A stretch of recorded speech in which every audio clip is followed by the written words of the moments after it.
talk about a period of abuse for valid case. Does it matter if it happened while living together before marriage or during marriage? This is a very good question. So abuse is your entire relationship.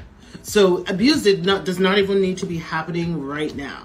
You know, if abuse happened, you know, years ago, and you just never got over it, you know, and how it affected you, you can present that, you know. And before February of this year, you used to, the requirement even for cohabitation with your spouse was, in order to qualify for VAW, was that you had to live with your spouse after you got married. Now the requirement is any time you've lived together, whether it was before marriage or after marriage, which essentially also means the abuse could have taken place before marriage, but it's just that you're married right now. So it's a combination of everything. Do you think that some people, when filing the I-130, also send in their marital evidence at the same time?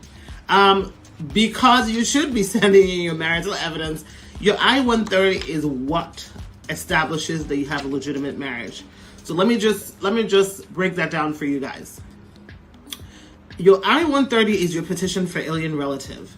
Basically, if for no other reason, that is the most important application. If you're doing a standalone I-130, where you should prove that you're married, because essentially them approving your I-130 is basically them saying, we believe that you're married and that your marriage is legitimate.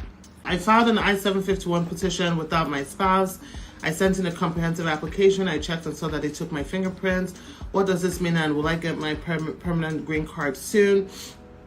So taking your green card is a standard, taking your fingerprints is a standard practice for USCIS, okay?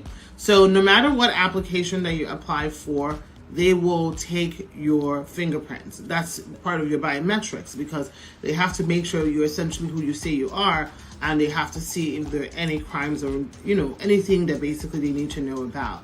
So it doesn't mean anything because it's a requirement. Now, if you file for it separately, you know, give or take, timeline-wise, you're looking at 18 months to 24 months before a decision is made. However, there are always going to be people that they make decisions a little earlier and people that they make decisions a little later, but most people will fall within that window.